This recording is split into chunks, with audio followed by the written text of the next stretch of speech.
प्रधानमंत्री के मन की बात का 116वां एपिसोड, पीएम ने देशवासियों को किया संबोधित।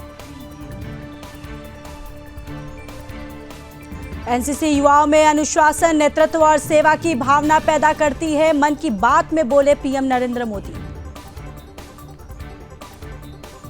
संसद के शीतकालीन सत्र से पहले केंद्र सरकार ने बुलाई सर्वदलीय बैठक। 25 नवंबर से शुरू होकर 20 दिसंबर तक चलेगा सत्र। बैठक में राष्ट्रीय सुरक्षा, आर्थिक चिंताओं के अलावा मणिपुर हिंसा जैसे कई महत्वपूर्ण मुद्दों पर करेगी चर्चा। संभव में हर मंदिर पर सर्वे करने पहुंची टीम पर जिहादियों ने किया पथराव। मुंह पर नकाब लगाकर कश्मीरी स्टाइल में पुलिस पर किया गया पथराव। संभल की जामा मस्जिद में सर्वे को लेकर आक्रोशित हुई भीड़, पुलिस ने छोड़े आंसू गैस के गोले। हरिहर मंदिर की सर्वे टीम पर हमले के बाद जिहादियों की भीड़ ने पत्थरबाजी के बाद की आगजनी और कई कार बाइकों में लगाई गई आग। क्षेत्र में भारी तनाव। हरिहर मंदिर की वीडियोग्राफी और फोटोग्राफी के बाद बाहर आई सर्वे टीम। भारी सुरक्षा के बीच कोतवाली पहुंची सर्वे टीम। संभल विवाद पर सीएम योगी का अधिकारियों का साफ निर्देश, कानून व्यवस्था बनाए रखने के लिए जरूरी कदम उठाए। दिल्ली पुलिस कांस्टेबल किरण पाल की चाकू मारकर हत्या करने के एक दिन बाद पुलिस ने मुख्य आरोपी को दक्षिणी दिल्ली के संगम विहार इलाके में मुठभेड़ में मार गिराया। पश्चिम बंगाल राज्यपाल ने राजभवन में अपनी प्रतिमा का अनावरण किया। कार्यकाल के 200 साल पूरे होने पर रखा गया था आयोजन। सेना प्रमुख जनरल उपेंद्र द्विवेदी ने नेपाल दौरे पर मुक्तिनाथ मंदिर में पूजा की। नेपाल सेना के मुख्यालय का किया दौरा। मध्य प्रदेश, राजस्थान के 18 शहरों में तापमान 10 डिग्री के नीचे। हिमाचल में बर्फबारी का अलर्ट। मणिपुर हिंसा में 7 जिलों में लगा इंटरनेट बैन और बढ़ाया गया। विधायकों के घर पर हमले मामले में अब तक 34 आरोपी गिरफ्तार। राज्य में सुरक्षा बलों की 288 कंपनियां तैनात।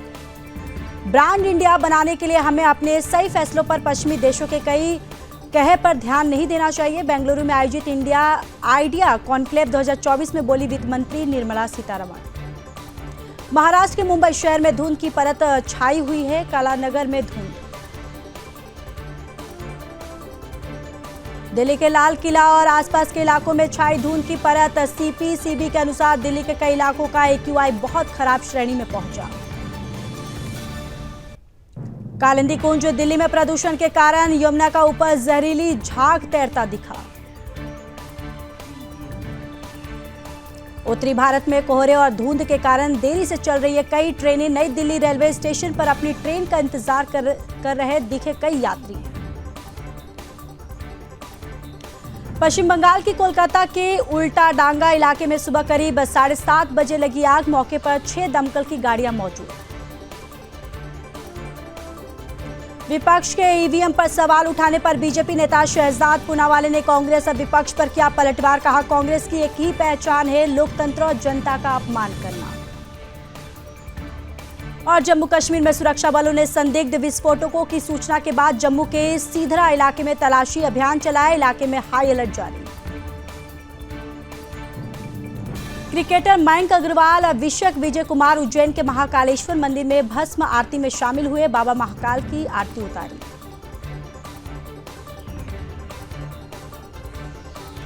गोवा सीएम प्रमोद सावंत ने नवेलिम ग्राउंड में सांखली युवा उत्सव 2024 का उद्घाटन किया। समारोह में हिस्सा लिया। मशाल जलाकर किया कार्यक्रम का शुभारंभ। राजस्थान उपचुनाव में जीत पर उप मुख्यमंत्री दिया कुमारी ने कार्यकर्ताओं का जताया आभार। कहा, हमारे कार्यकर्ताओं ने बहुत मेहनत की है, जिसका परिणाम है कि उपचुनाव में हमने 5 सीटें जीती। महाराष्ट्र विधानसभा चुनाव के परिणाम पर शिवसेना यूबीटी नेता संजय राउत ने कहा, हम निराश नहीं हैं, हम लड़ने वाले लोग हैं, हम बाला साहेब ठाकरे के शिव सैनिक हैं। पूरे महाराष्ट्र में महायुति समर्थकों में खुशी की लहर। बारामती में एनसीपी कार्यकर्ताओं ने पार्टी कार्यालय के बाहर जश्न मनाया। अजित पवार के आवास पर इकट्ठा हुए समर्थक जीत की खुशी में ढोल बजाकर नाचते दिखे लोग। तमिलनाडु में भी मनाया जा रहा है महाराष्ट्र की जीत का जश्न। बीजेपी कार्यालय के बाहर पार्टी कार्यकर्ताओं ने की आतिशबाजी। चुनावी नतीजों पर बोले जेडीयू नेता सी त्यागी, लगातार बढ़ती जा रही है एनडीए की आंधी, तो वहीं कांग्रेस अपने धरातल पर पहुंच रही है। महायुति की शानदार जीत पर रामदास अठावले का बयान, बोले जनता ने हमें भर भर कर वोट किया है और ये बहुत बड़ी जीत है। चुनावी नतीजों पर योगी आदित्यनाथ का रिएक्शन, एक्स पर पोस्ट कर लिखा, विजय की हार्दिक बधाई, बटेंगे तो कटेंगे, एक रहेंगे तो सेफ रहेंगे। बीजेपी की ऐतिहासिक जीत पर कविंदर गुप्ता का बयान, कहा लोगों ने हमारे अच्छे काम पर भरोसा जताया।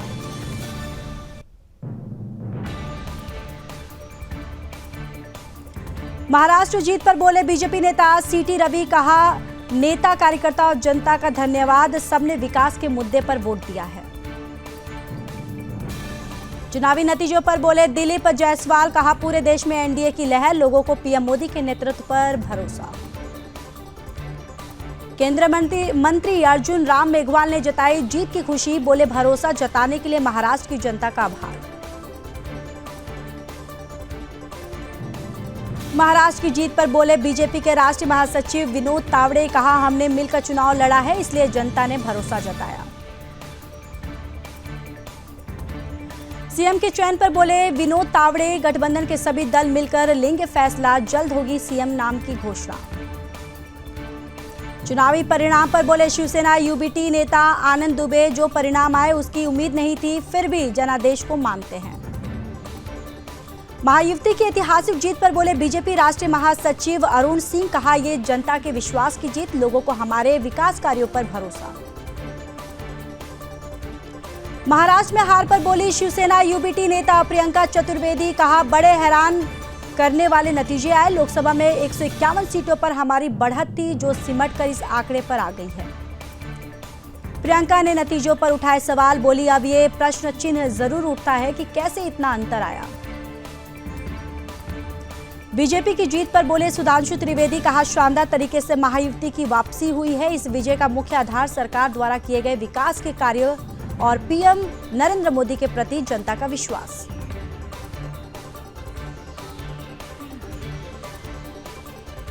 सुधांशु त्रिवेदी ने विपक्ष पर कसा तंज, बोले मैं विपक्ष से पूछना चाहूंगा कि ईवीएम ठीक से काम कर रही है कि नहीं। जेएमएम नेता कल्पना सोरेन बोली, हम सब ने 23 नवंबर का इंतजार किया, चुनावी नतीजे काफी अच्छे रहे। झारखंड में जेएमएम कार्यकर्ताओं ने मनाया जश्न, पार्टी के जीत पर समर्थकों में उत्साह का माहौल। वायनाड उपचुनाव के नतीजों पर बोली बीजेपी उम्मीदवार नव्या हरिदास, नतीजा अप्रत्याशित रूप से बहुत कम रहा, हम उम्मीद के हिसाब से नहीं कर पाए प्रदर्शन। आरजेडी सांसद मनोज झा की इंडी गठबंधन को सलाह, गठबंधन और महाविकास अघाड़ी के जो दल हैं उन्हें एक साथ बैठना चाहिए और इस पर विश्लेषण करना चाहिए।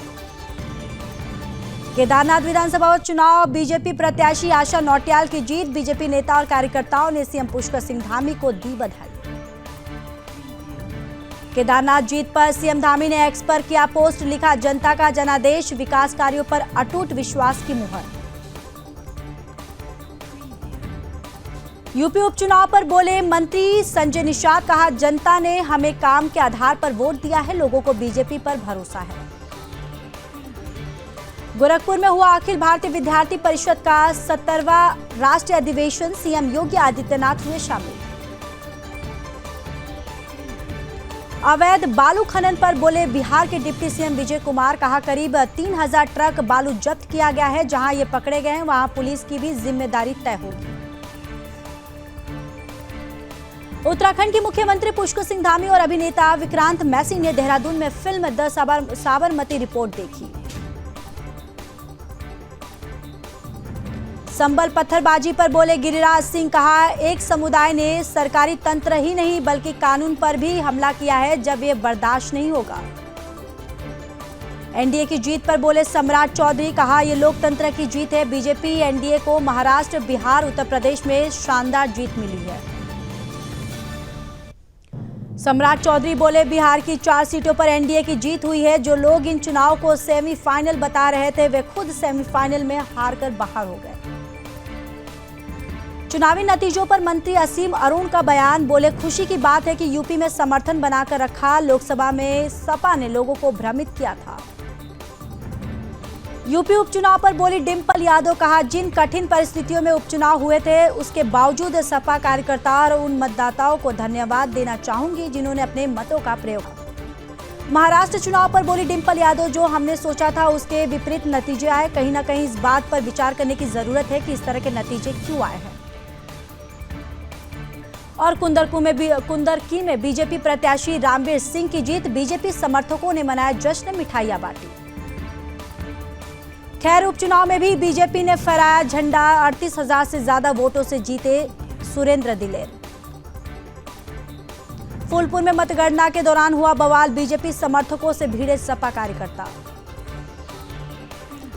खैर उपचुनाव में हार पर बोली सपा प्रत्याशी चारू कैन, हम फिर से मेहनत करेंगे और अपने क्षेत्र में फिर जाएंगे, लोग भ्रमित हैं।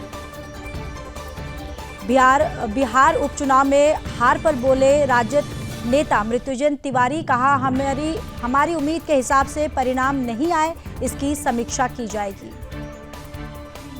पंजाब उपचुनाव में 3 सीटें जीतने पर राघव चड्ढा ने कार्यकर्ताओं को दी बधाई। एक्स पर लिखा, हमारी योजनाओं से राजनीति में लोगों का विश्वास बढ़ रहा है। सीएम पुष्कर सिंह धामी ने देहरादून में मनाया जीत का जश्न, महानगर कार्यालय में बीजेपी राज्य मुख्यालय तक रोड शो किया। प्रचंड जीत पर सीएम मोहन यादव बोले, महाराष्ट्र हमारे लिए एक नया मौका लेकर आया है।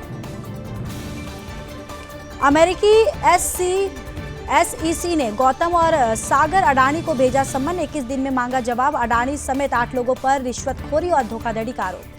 सोने चांदी में इस हफ्ते में रही तेजी, सोना 4,048 रुपये महंगा होकर 77,787 रुपये पर पहुंचा। चांदी 90,850 रुपये प्रति किलो बिक रही है।